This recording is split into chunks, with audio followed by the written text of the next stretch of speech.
Hello, I'm Congressmember Judy Chu, and I want to thank you for taking the time to join me for this teletown hall to discuss the first weeks of the Trump presidency and what we are doing to address the crisis unleashed by Donald Trump, Elon Musk, and the Project 2025 authors across our entire federal government. Last night, I was on the floor of Congress listening to the speech by this president. I believe it was the most toxic and divisive speech from a president in the history of this country. In fact, I have to walk out on it. But these are the facts. From firing tens of thousands of American workers, including veterans, without cause, to giving over the keys to the Treasury system that processes our tax refunds and information, Social Security benefits, and trillions of dollars in payments each year, Trump has given his biggest donor the green light to wreck whatever part of our government he wants. Well, I'm not going to stand by and let this happen. It's why I marched to Speaker Johnson's office when I heard Treasury Secretary Bessent would be there. My colleague on the Ways and Means Committee, Congressmember Gwen Moore, and I were there to demand answers and get into, well, some good trouble. Although the Speaker hid Secretary Bessent from us by having him go through a different door, we were able to determine the Speaker himself doesn't know or understand the full nature of Musk's access and work with Trump. That is unacceptable and a disservice to the American people we're supposed to represent. Trump was elected on promises that he'd lower prices and the cost of living for Americans on day one. Throughout tonight's town hall, I'll be asking questions to you. For tonight's first question, press 1 now if you have noticed the cost of everyday goods like housing, groceries, and gas going up. Press 2 now if these costs have stayed the same. Press 3 now if they've decreased.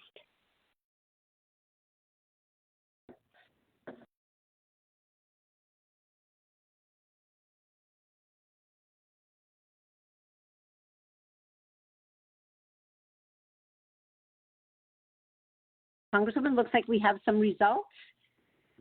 89% of you chose that you have, in fact, noticed costs of everyday goods like housing, groceries, and gas going up. 9% said these costs have stayed the same, and 7% have said the costs have decreased.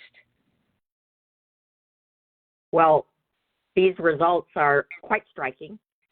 And you may ask, what is this administration what is it doing to lower prices? And I want to know how you can equip yourselves and your loved ones against this administration's harmful policies, which are in place instead of actually lowering prices. And that's why I've organized this town hall, so that we can have an opportunity for you to hear directly from me. I've also invited some additional guests to provide short remarks and answer your questions. I'd like to introduce our first guest, California Attorney General Rob Bonta, who will explain the way he's challenging the Trump administration's illegal and unconstitutional actions in our federal courts. Megan Yazell from Democracy Forward, a nonprofit organization dedicated to fighting back against corruption in the executive branch, is also joining us. Democracy Forward has filed more than 25 legal actions since January 20th, securing major wins and bringing together a unique coalition of more than 400 organizations to address this administration's harmful policies impacting the American people. Thank you for joining as well, Megan. Now, to ask us a question, please press *3 at any time. And if you would like to be added to my office's newsletter, please press *6 at any time. Now, it may not always seem like it, but my guests' actions are having a real impact. Democratic attorneys general and the Democracy Forward Coalition have been winning in court and putting up hurdles to Trump's agenda. Federal judges have kept some federal workers in their jobs, unfrozen billions of dollars in grants, and preserved birthright citizenship. Democracy Forward's own network of partner organizations has grown from around 180 after the election to more than 400 now. Trump's administration is hoping to wear us down with a flurry of legally dubious actions and executive orders in the hopes that we, that is the pro-democracy movement of elected officials, citizens, and activists, will give up or comply preemptively. Well, that's not going to happen for me or for my guests tonight. So let's hear from them now. Attorney General Bonta, please take it away. Good evening, and thank you, Congressmember Chu, for welcoming me today. Thank you for your longtime friendship, for your fearless leadership, and grateful for the opportunity to spend time with your amazing constituents, and proud to be able to say, as someone who has the privilege of representing all of the state of California, that they are our shared constituents. And first and foremost, let me say to all of the Congressional District 28 constituents watching today, participating today, listening in today, you are lucky to have Judy Chu in your corner in D.C., and I'm grateful to have the opportunity to be here today with side by side with her. I think you deserve your leaders to be working together, teaming up, locked arms, and I'm grateful that I've had that chance to work with Judy for so long, including in these very important times. I've said it before, and I'll say it here again. This is the most important moment and the most important job I've ever had, and I'm grateful to have the opportunity to talk to you about some of the actions that we're taking at the California Department of Justice to protect your rights, to protect your freedoms, and to secure your future amidst the challenges coming out from the new administration. I first want to acknowledge that the beginning of President Trump's second term has been chaotic. It's been overwhelming. It's left many feeling scared and anxious and uncertain, and understandably so. But as Attorney General, I'm here to meet his divisive rhetoric, his scare tactics, his illegal actions with facts, with reason, with law, with order. I'm here to enforce our laws, defend our rights, protect our people, protect you. So far, that's meant suing President Trump 5 times. And we only sue when the facts and the law are on our side. Based on our analysis, we cannot sue and won't sue if it's just about ideological difference or political disagreement. Those are not bases for suits. So we have brought these suits and stopped, at least for the time being, numerous actions of the Trump administration when he tried to end birthright citizenship, a constitutional right. I sued him, and a judge quickly granted a preliminary injunction blocking the un-American executive order while the case proceeds. When the Trump administration illegally granted the Department of Government Efficiency, also known as DOGE, led by billionaire private citizen Elon Musk, access to Americans' private sensitive information, your Social Security, and your bank account information, I sued again. Within hours, a judge immediately blocked DOGE's access to the data. When the president froze $3 trillion in critical federal funding, as Congressmember Chu just referenced, I and numerous other attorneys general in all these cases have been with collaborations with other attorneys general across the nation. When that money was frozen, we sued again. Again, a judge quickly blocked the freeze, and then a week later granted our motion to enforce their court order when Trump didn't fully reinstate access to the funds. We've since filed a second motion to enforce the court order as well. When Trump attempted to unlawfully decimate National Institutes of Health funding for medical and public health research, we sued again. Again, within hours, a judge immediately blocked the cuts. And I, along with 13 fellow attorneys general, sued Elon Musk and the Trump administration for granting Musk unconstitutional and unprecedented power over federal agencies, sensitive systems, and important government programs that are vital to the American way of life. Musk is wielding authority that far exceeds what the Constitution permits. He and DOGE are ransacking federal agencies. They are creating chaos, spreading distrust among the American people, and this unlawful access to power must be stopped. Over the last month, also spoken out against Trump's executive orders on abortion, on diversity, equity, inclusion, and accessibility programs, gender-affirming care, schools, the federal worker buyout, and more. We hoped his second term would be different, but unfortunately that's not the case. In fact, the president seems even more inclined to flat out ignore the laws that Congress has enacted and plow ahead his own hateful agenda in clear violation of the constitutional guarantee of separation of powers. My team is working around the clock, watching and monitoring everything that the president and his administration do. You can be sure, if the president breaks the law, we will stop him. If he violates the Constitution, we will see him in court. Be it through litigation, in court, through new legislation, or through responses to executive orders and dangerous regulations, California DOJ will continue to protect, to defend, and to serve every single Californian, and will do so with incredible partners like Congressmember Chu. It's going to be a long 4 years, but we'll get through it together. A united front, ready to protect our people, defend our rights, and lead with our California values. In California, progress will. For now, Congressmember, I'll hand it back to you. Well, thank you so much, Attorney General Bonta. Really appreciate it. Once again, remember to press star 3 to ask a question and press star 6 to be added to my office's newsletter. Now, Megan Udell from Democracy Forward, please let my constituents know how the hundreds of groups you're working with are fighting Trump's and Musk's corruption. So thank you, Congressmember Chu and Attorney General Bonta, for having me join you tonight. I greatly appreciate it on behalf of my colleagues at Democracy Forward who, similar to yours, are not getting much rest these days because we're busy fighting, and in busy fighting in court, we're busy winning. So Liz, if I could just take a couple moments and talk about some of those things, starting with today, great news in case it hasn't been shared yet. More than 5,600 USDA employees who had been unlawfully terminated by the administration because they were probationary, which really means they had just been in their current position for less than 2 years. It doesn't mean they were in trouble. It doesn't mean they're new in their work experience either. It just means that they were new in that position. They are returning to work because the Merit System Protection Board has determined through work of ours and other partner organizations that they were likely unlawfully terminated. Not surprising, and we're thrilled that they will be able to return back to those positions, which are critical.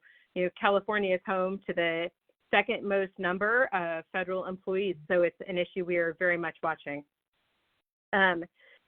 Shortly after President Trump took the oath of office, we filed the first lawsuit against the administration, seeking to really hold them accountable for transparency around their advisory committees. This is all about Musk and Doge. We were the first to go file litigation against the midnight OMB memo freezing federal grants and essential funding, and we're thrilled to be able to be in close coordination and collaboration with many of the attorney generals that really, together we were able to, I think, to stop that the callous freeze of federal funds for things like Head Start and Meals on Wheels and more. Our work has led to the Trump administration agreeing not to unilaterally defund the Consumer Financial Protection Bureau, which if you're in a state where you don't have very good consumer protections, you really depend on the CFPB to be there for you. We secured a preliminary nationwide injunction on the anti-equity executive orders. We are thrilled about that. Not surprising, the administration is fighting us in court over that nationwide preliminary injunction, but we will continue to meet them in court to ensure that the funding is not threatened for your communities, your schools, because of equity. We are working to stop Doge from stealing confidential data from the IRS. We are working to stop Doge from accessing sensitive systems at the Department of Labor, Health and Human Services, and the CFPB. In fact, a court recently agreed to our request for discovery in one of our cases. So we're going to be able to question Doge in court, which we believe will help shine a light on how they are operating and how they are using unprecedented access to reach highly sensitive information across the federal government. We are defending the civil service. We have taken the administration to court to fight back against the efforts to politicize the civil service and install partisan loyalists. On the heels of our win Earlier, a couple weeks ago, on behalf of provisional employees, we're getting ready to work to expand this day. In fact, we're going to talk more about this tomorrow, so early news for everyone here. We are seeking to try to take the news that applied today to USDA employees, that's 5,600, and really encourage the MSPB to expand that to every agency.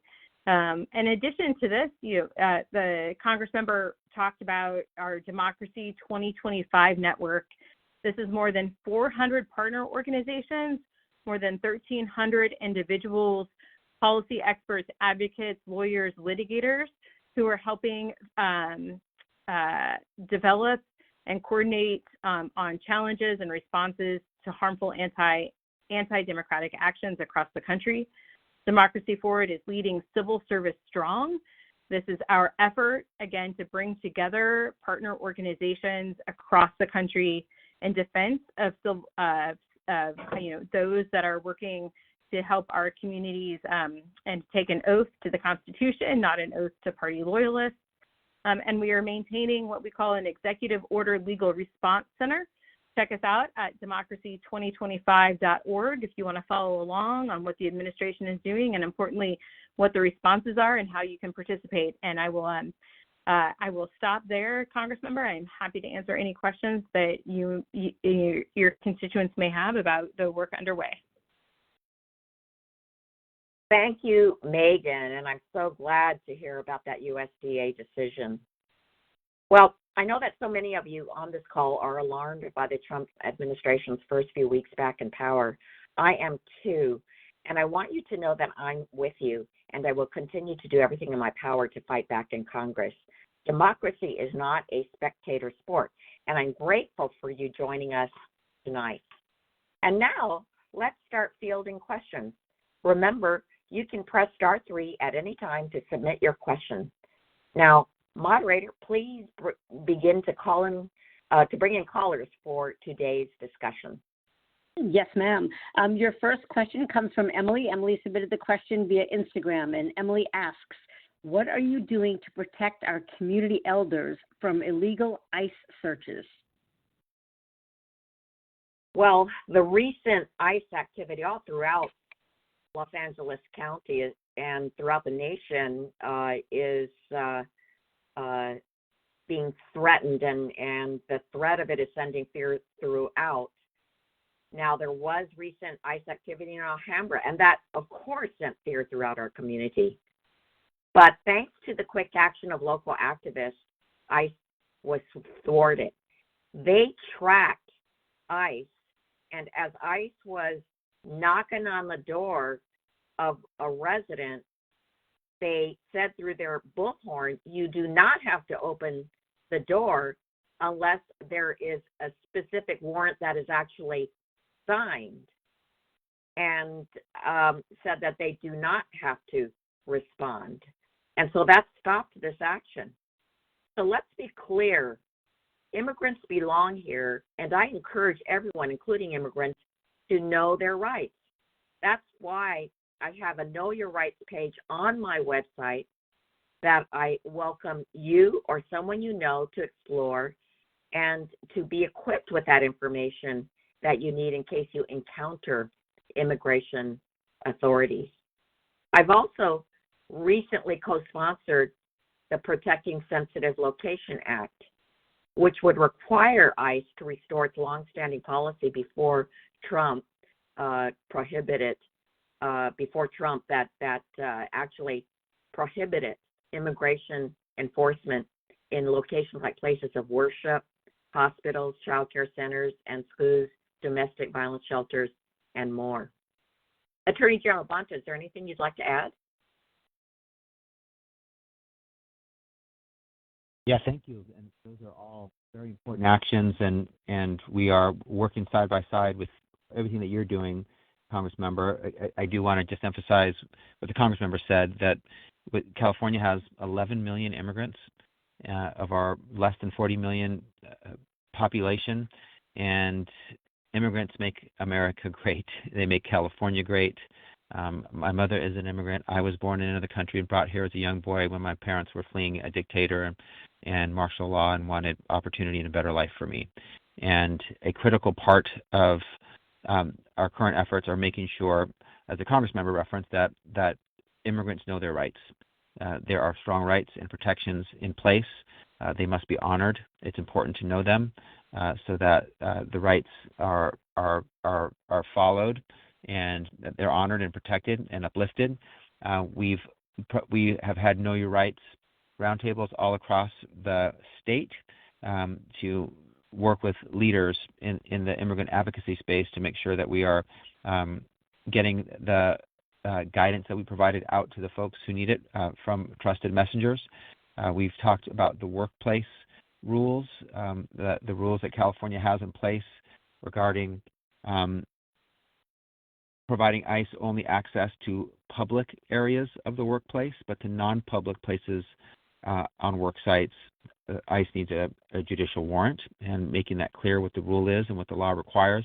We've also been very clear about California's SB 54, the California Values Act, which says that local law enforcement and state law enforcement will not participate in, will investigate, detain as part of immigration enforcement, that they will focus on enforcing our criminal laws and not do the job of ICE for them when ICE has their own role.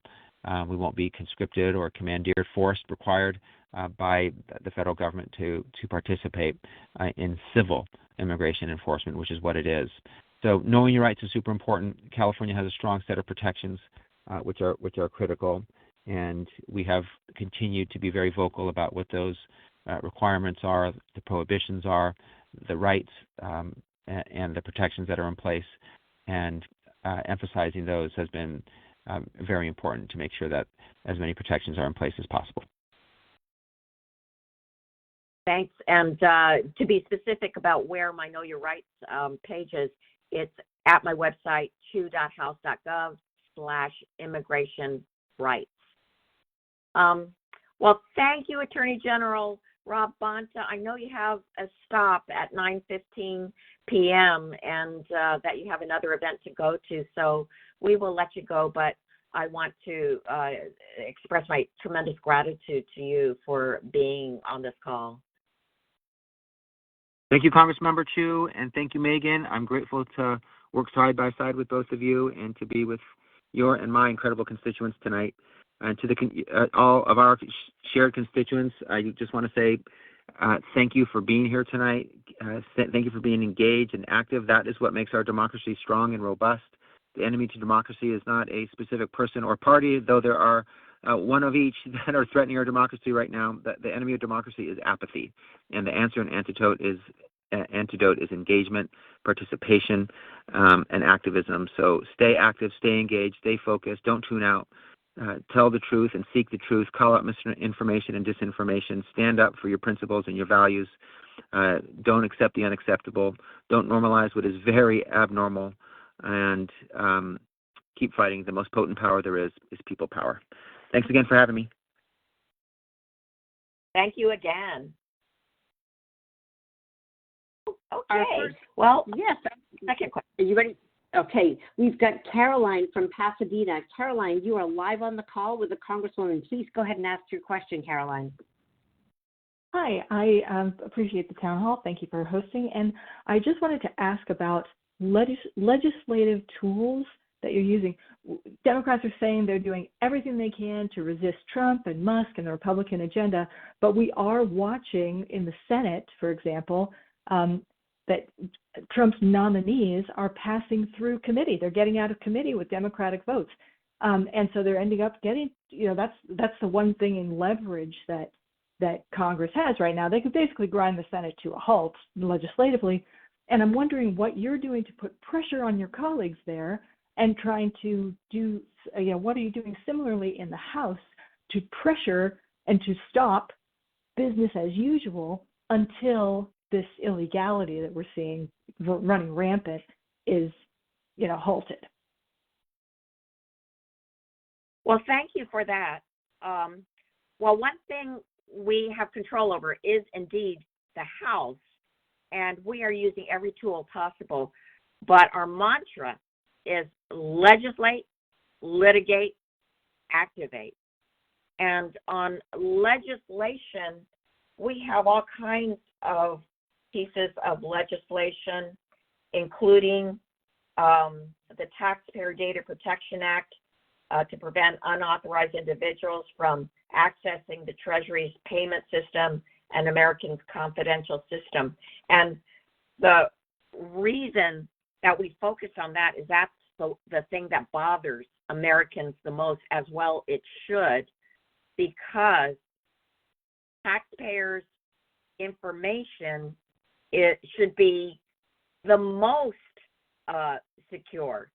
It should not be available to anybody. In fact, even the IRS commissioner has not had access to that. So to think that Elon Musk had access to that and his 19-year-old kids who were staffing him, and that they at one time had the power even to manipulate it, was beyond outrageous. And when I say manipulate, I mean they could stop payment to any of us, to you or to Musk's competitors.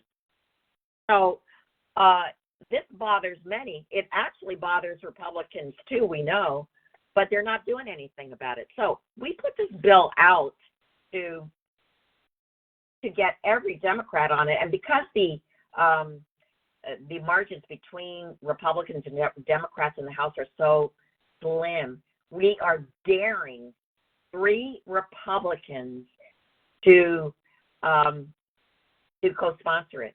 It would just take 3 Republicans in order for us to be able to pass this out of the House. And we are saying to Republicans, what? You are not protecting taxpayers' private information, something that you were so hot on for so many years, and even had hearing after hearing on the sanctity of taxpayer private information.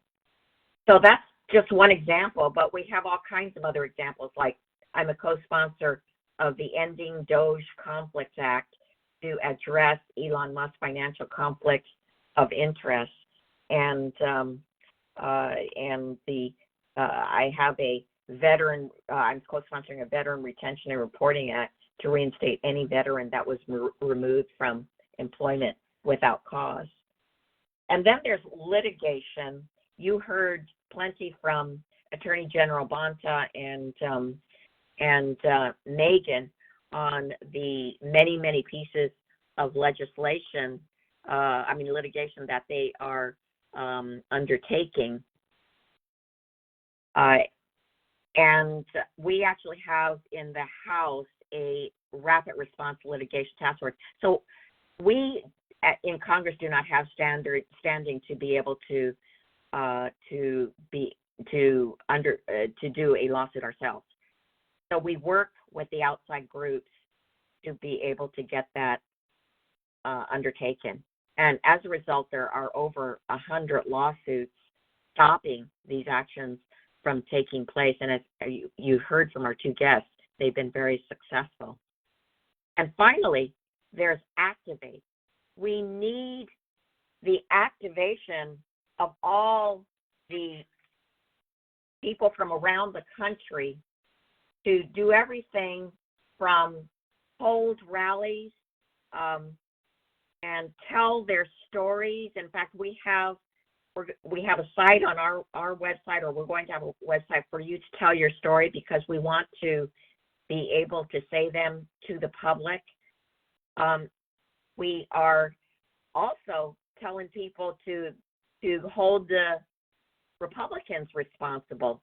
And this has been incredible because activists have gone to, for instance, Senator Roger Marshall's town hall, and there were so many that took him to task and were confronting him that he abruptly ended his 10th town hall in Kansas. And then this Georgia Congressman, Rich McCormick, was confronted by an angry crowd over his support for Trump's agenda. He had catcalls and boos. And anyway, this has been going on for days, and as a result, just a couple of days ago, the Republican leadership told their House members to stop holding in-person town halls. So they've been beaten down, but if there ever is one, that's very important to do because, you know, you have folks like that are local, like David Valadao, who's a Republican in Central California, and Ken Calvert in the Palm Springs area, who have high Medicaid populations. And we know that if Trump's tax plan goes through, Medicaid will be cut drastically. And how dare they do this to their constituents? They need to be held accountable, and we can do that through activation. And by the way, there will be a big rally on April 5th. So you will hear more about this, but we need to have daily protests, but also big protests, and that will be one of the big ones. Thank you, Congresswoman. The next question comes from Lisa, submitted online, and Lisa asks, how can we stop cuts to Medicaid? Well, I know that I have voted against any attempt to cut Medicaid, and actually I'm a member of the House Budget Committee. The Republicans have put forth this disastrous budget resolution that starts the process for this thing called reconciliation, which will give trillions more to billionaires and corporations. And in order to do this, they would slash Medicaid and food or through SNAP. So this disastrous Republican budget resolution would slash hundreds of billions of dollars from Medicaid just to bankroll massive tax giveaways for billionaires and giant corporations. And it would be so devastating. It would cut and rip health care away from 80 million Americans, and 135,000 of them would be in our district. The consequences would be catastrophic. There would be skyrocketing insurance costs. There would be mass hospital and nursing home closures, and seniors and Americans with disabilities left without what they need.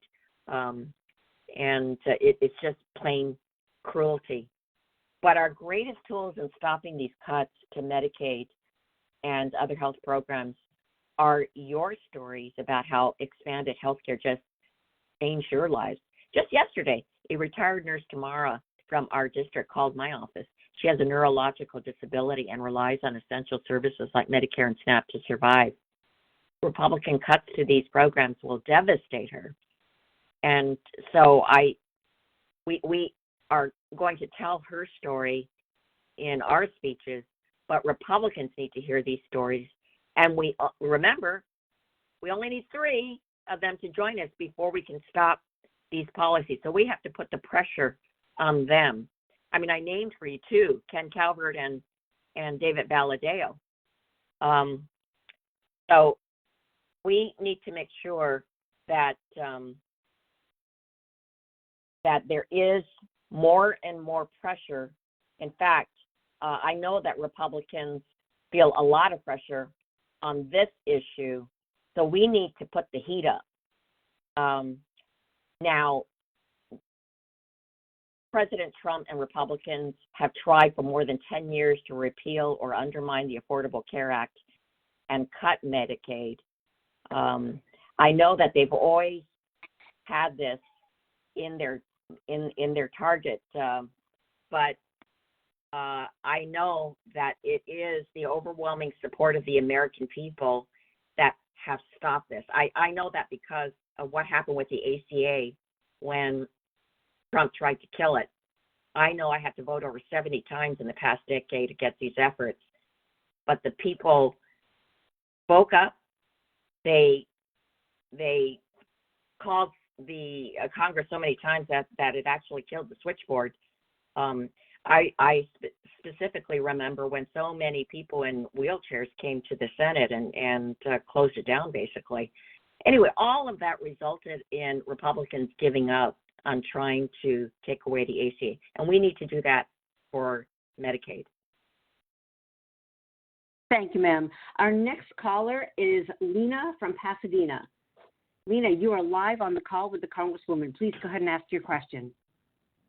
Thank you, Congresswoman Judy Chu, for all you do and your perseverance for Americans and looking out for our interests. I really appreciate it, and many of us do. I have a serious fear that Trump is so strategic. He's masterful at marketing and kind of putting the right people in positions of power, like in the Supreme Court, that even if you win in the Supreme Court, how do you enforce the decision that's made in favor of the interests of the people? Like, for instance, any decision that, for instance, not closing the consumer I apologize, I forgot, the consumer financial that looks out for consumers' interests with financial institutions, or any decisions that are made, like don't touch Social Security or Medicaid, or any decisions that we're able to win with the local courts, that if he appeals to the Supreme Court, they might, in the rare occurrence that they go against Trump, how do we make sure it's enforced? Because the DOJ, the person there is controlled by Trump. And so that's my big fear, that even if you win in these, and cases are won, you won't be able to enforce them, because he says, I don't care what the Supreme Court says. I'm going to do what I want because I'm the king, as he believes. Well, again, we have to raise our voices. We need to hold these cabinet members accountable, and we need to be able to use all methods to ensure that the rule of law is upheld. And we need to stop Project 2025, and we need to win in 2026. If we win in 2026, for one thing, at least there is a block on actions that they would take in Congress. But actually, it's the voice of the American people that is the most important. I think that these cabinet secretaries would try to get away with all these things by not having the American people say something about it, or even fooling the American people into saying that what they're doing is good. We need to hold them accountable and say what's really going on in terms of them not enforcing what is the law. And so let's make sure we tell the people the truth. And Congressmember, this is Megan with Democracy Forward. If I could jump in here, if we're at the point where the administration is not adhering to the orders from the court, I think we need to acknowledge that we're at a point where the Supreme Court has overwhelmingly ruled in a way that is not in agreement with the existing administration, and we will need to be looking then to other members of the House, following the lead of members like Congresswoman Chu and others, and really holding the administration to account for holding the line on the rule of law. And I think that the courts right now are doing what they're supposed to be doing. The administration is, for the most part, not violating the court orders. And I think it is something that organizations like ours at Democracy Forward and many others across civil society that are litigating and that are working together as a part of Democracy 2025 are watching extremely closely.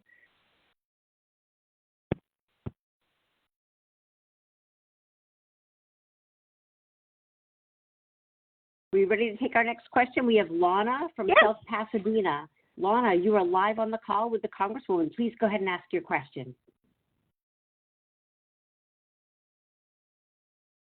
Lana, you are live on the call.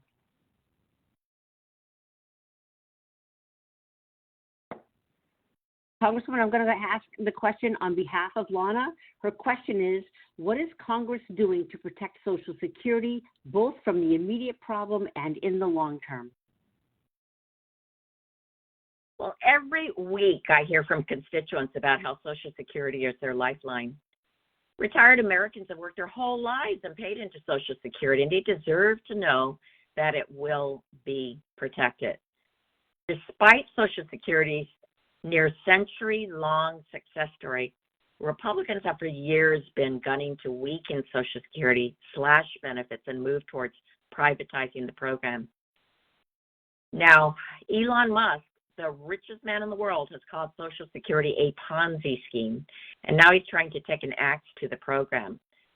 The Trump administration has already closed or is about to close at least 10 Social Security field offices in states around the country.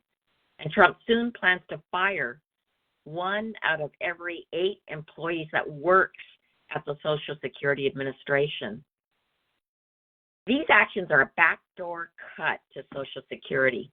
Firing workers and closing centers makes it harder for millions of Americans to access their benefits, plain and simple.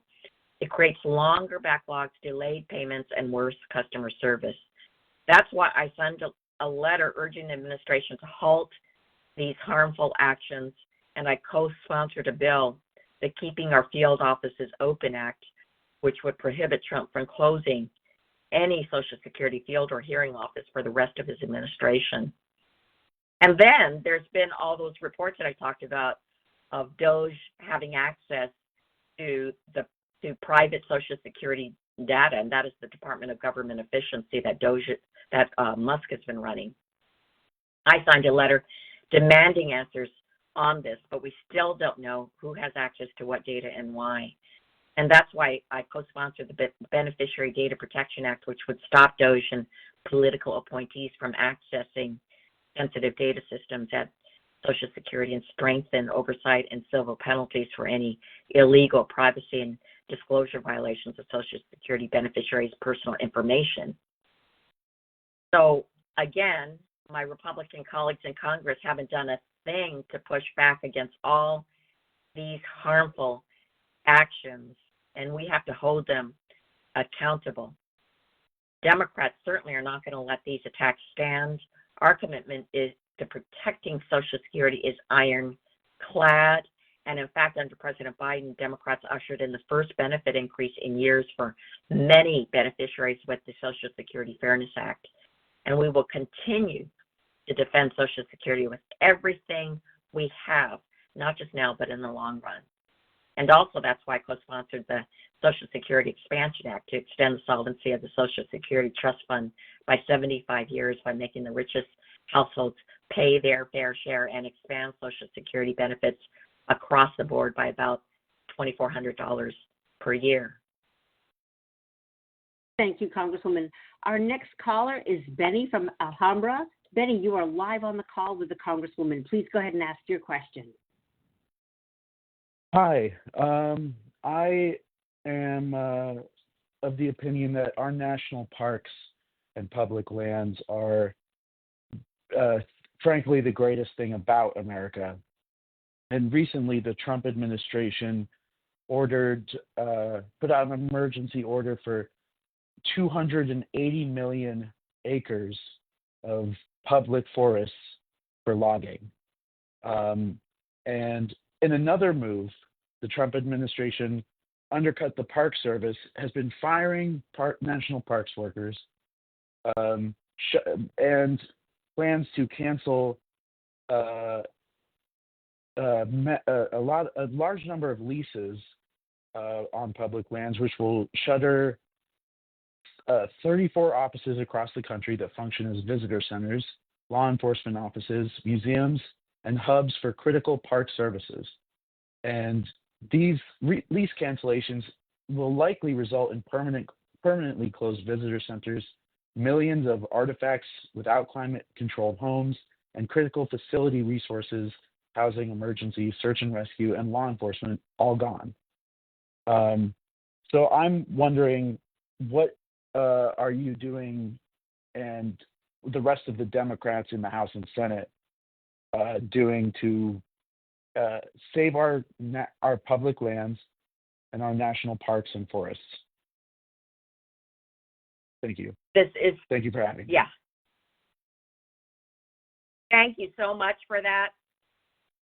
This is so outrageous amongst so many outrageous actions that Trump has done.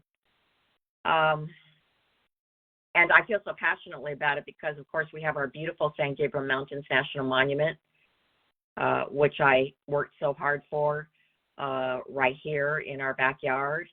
And when I heard about President Trump and Elon Musk laying off 3,400 U.S. Forest Service staff, I immediately led over 80 of my House colleagues in sending a letter to the president urging him to reverse these layoffs.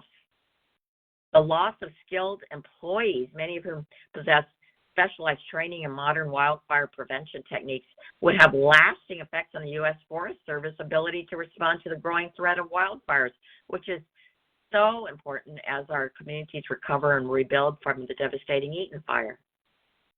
For example, in the weeks before the recent Southern California wildfires began, the agency ordered and positioned multiple hand crews, engines, water tenders, dozers, and patrols strategically throughout the Angeles National Forest in preparation for critical fire weather. These resources were so essential to stopping the initial fire starts and the overall response to major fires across the region. So they were undertaking the measures needed to stop wildfires. And by doing that, they were doing what's necessary to preserve our beautiful public lands and our beautiful San Gabriel Mountains, which are right in our backyard. So these layoffs will be catastrophic. We must raise our voices to stop this, and I'm certainly doing everything within my power to protest this. Thank you, Congresswoman. Congresswoman, I'm going to yield to you for your next poll question, ma'am. Okay. Let's see.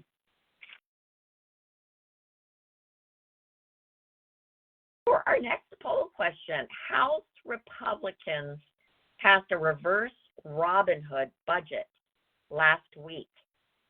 Pay for $1.1 trillion in tax cuts to the richest 1% of earners. They propose cutting $880 billion from Medicaid and $230 billion from the SNAP program that feeds hungry families. Press 1 now if you support this budget. Press 2 if you oppose this budget.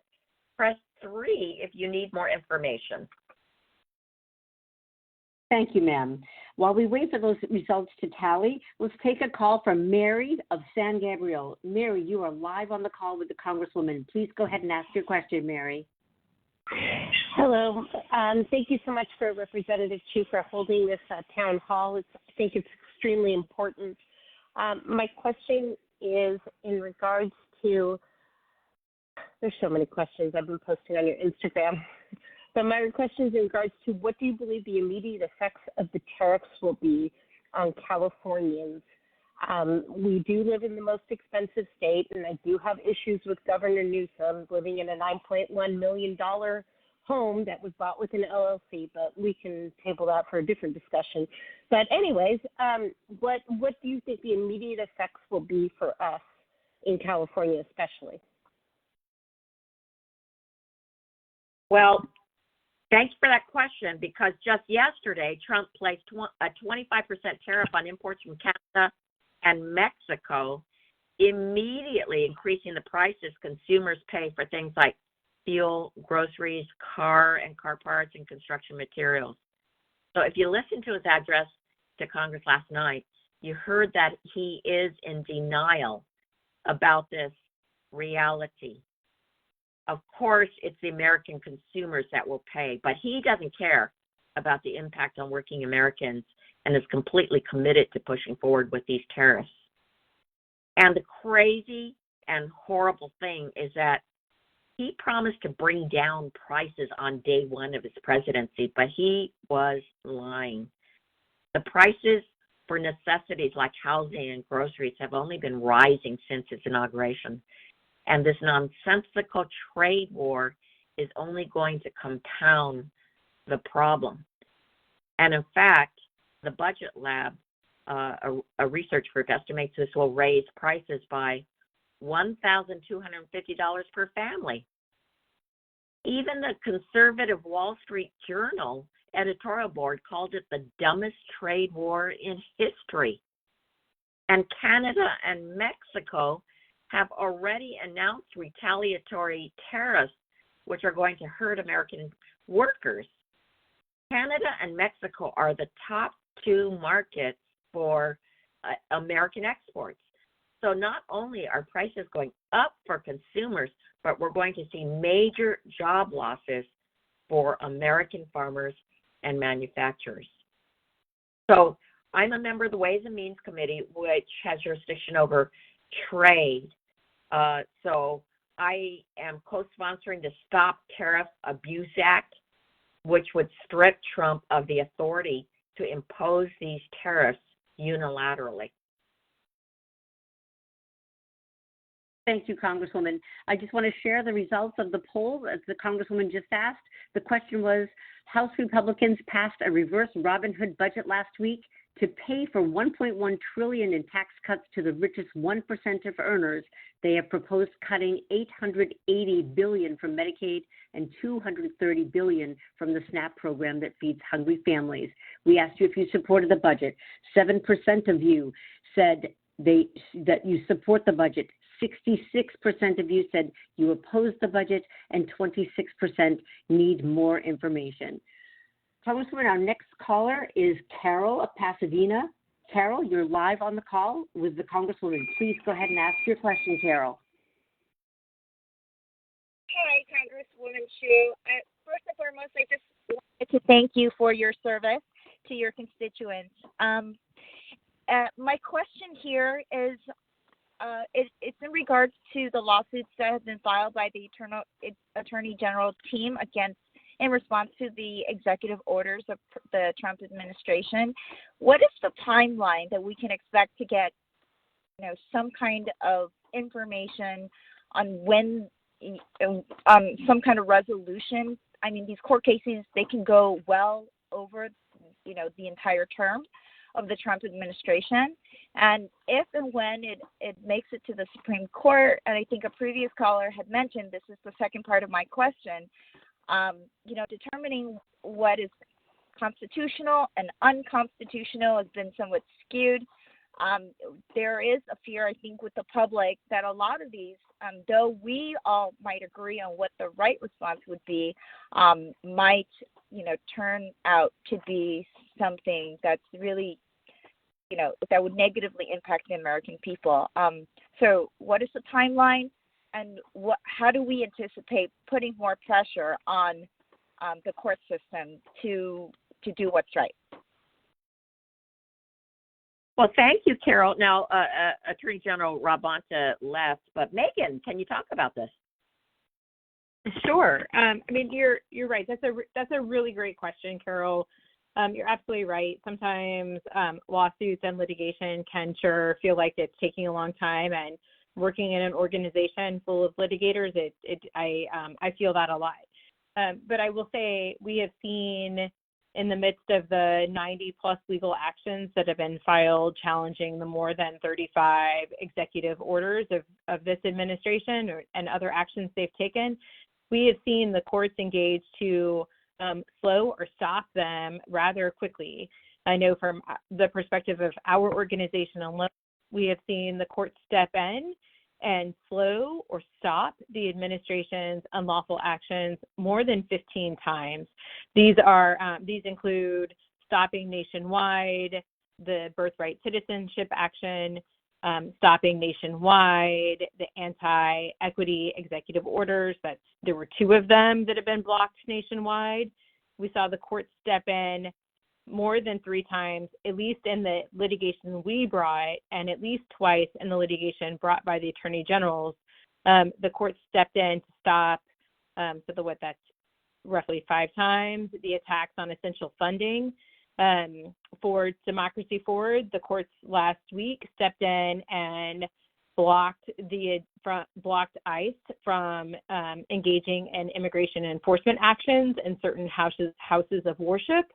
That for us was a really important case that we brought on behalf of the Sikhs and the Baptists and the Quakers, and the administration had sought to enable ICE to engage in enforcement action without warrants at houses of worship, and that change has been blocked by the courts. So we are seeing the courts step in, question the action the administration is taking, slow down their ability to implement.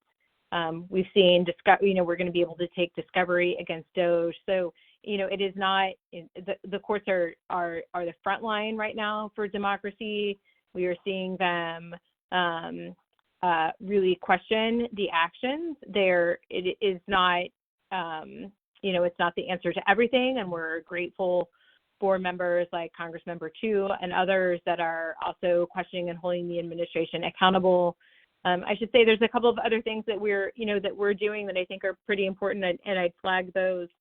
There was progress on things like healthcare privacy taken in the last administration, or a minimum wage on federal contracts. And in those instances, organizations like ours and our partner organizations as part of Democracy 2025 are stepping in to defend that progress where the current administration will not defend it. That's another place where we're seeking to engage the courts. That's particularly important for progress made under the CFPB, particularly for people that live in states that are, not California, where they don't have quite the strong consumer protections that you all do. But I should say, the courts are the front line right now, and we will continue to engage them where the executive branch is seeking to use anti-democratic, unlawful action in ways that harms people and communities.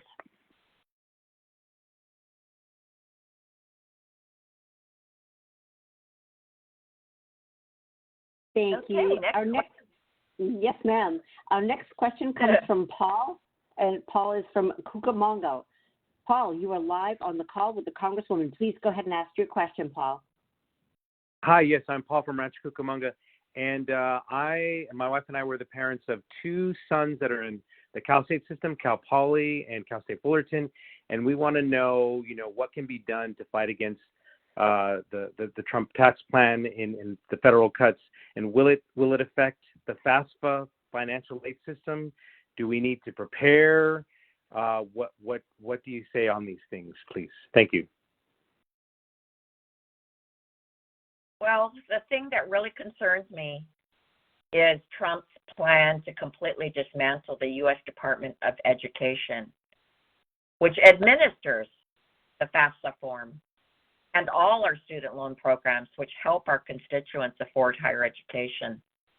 Democrats are fighting this with everything we have. We sent letters to the administration demanding to better understand what their plan is for student aid, and I've co-sponsored several bills to protect the department. Trump has no authority to dismantle a federal agency like this. It was approved by Congress, and it is only Congress that has that authority. But to accomplish his goal, he thinks that you and parents across the country will be uninformed about the impact that this will have on your day-to-day life. But despite what Trump says, states and local districts are already in charge of their schools.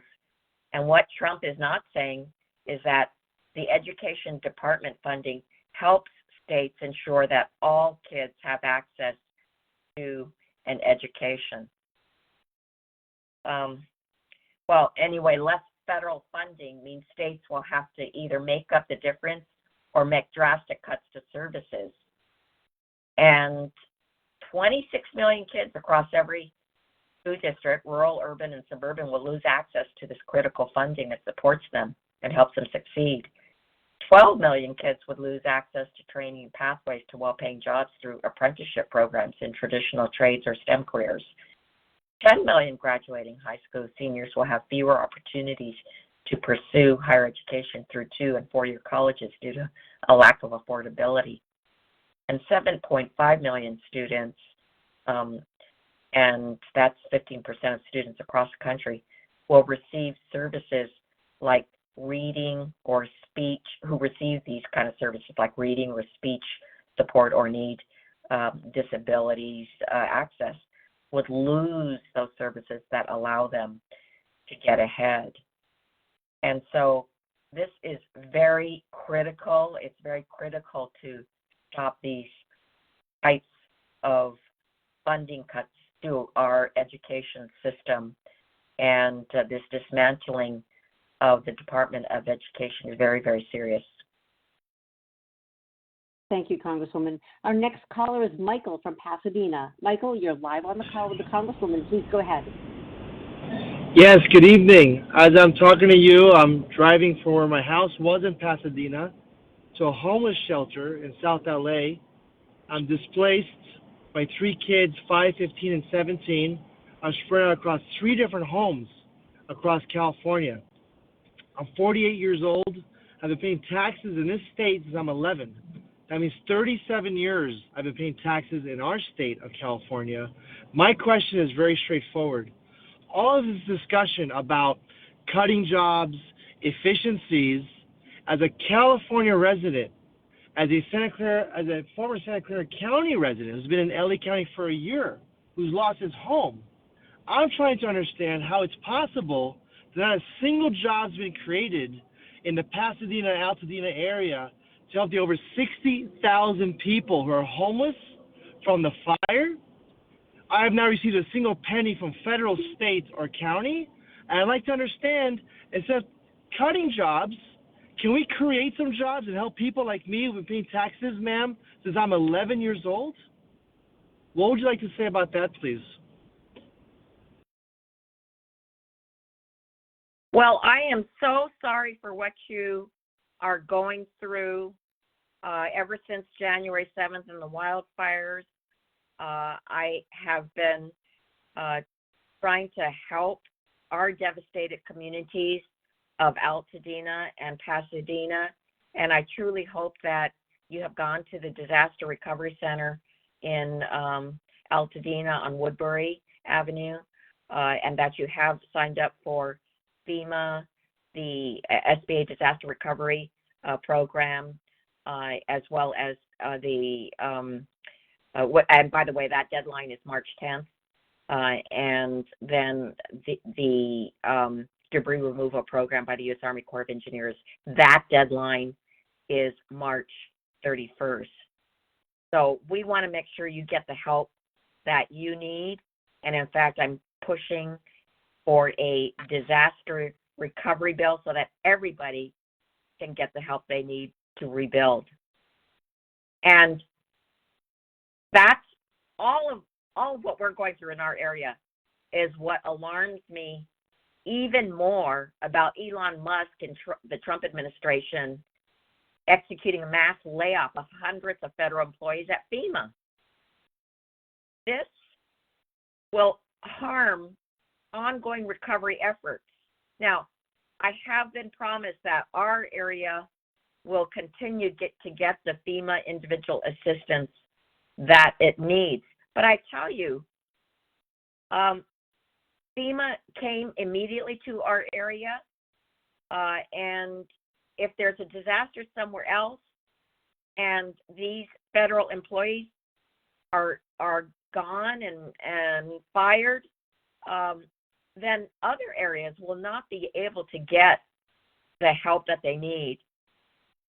In our area, FEMA and other federal programs has been nothing short of life-saving, delivering over $81 million in direct relief to affected households. And it's provided temporary housing for thousands of people who lost their homes. And it has operated this disaster recovery center all day, every day, for survivors to speak with local, state, and federal agencies about their needs. And so we cannot have these cuts in FEMA, but I also just want to say more about the disaster aid bill that I am supporting. And that is for our long-term recovery. California has already submitted a request for supplemental disaster appropriations, just as North Carolina has done as it recovers from Hurricane Helene. And I am saying that we should have that assistance, that disaster assistance, without any conditions, as has been done for every disaster aid bill in the history of this nation. Now, wildfires do not have a political affiliation, and it is outrageous that Republicans would threaten to place conditions on disaster assistance for California's victims. It's heartless and counterproductive, and we need to make sure that we back every American in this country at their lowest point in life and in the most devastating crisis that they've ever faced. And so I also want to say, with outside of the whole FEMA firing process, what I want to make sure is that everybody who's affected by the fires have access to the federal benefits that they need. And if they have any trouble accessing those benefits, please contact my office and we will help you. Thank you, Congresswoman. Congresswoman, we are at the top of the hour. Would you like to share your thoughts or any final remarks with the audience this evening? Well, yes, I guess we reached our time limit for today's teletown hall. So please bookmark my website at chew.house.gov for ongoing updates of my work, and follow me on Facebook, Twitter, Threads, Blue Sky, or Instagram. To get through the next 4 years and protect our country from this president's authoritarian whims, we have to find strength in each other and make sure we raise our voices at every opportunity to advocate to build a better American democracy. And that's a democracy where everyone is included, everyone has a fair shot at success, and no one fears retribution for who they are, where they pray, or who they love. Now, one last poll question before we conclude, which is, if you are having an issue with a federal agency like Social Security, the VA, or FEMA, or any other agency, and need to have someone from my staff, my casework team, follow up individually with you later, please press 1, because my team and I are here to help you. And if you would like to subscribe to my newsletter and haven't talked with a team member yet, just stay on the line and you'll be able to leave your name and email address so we can get you subscribed. So I'd like to thank both of our guests for their ongoing efforts fighting back against the Trump administration. Thank you all for taking time out of your night to listen in, ask questions, and participate in our democratic process. Goodbye and good night.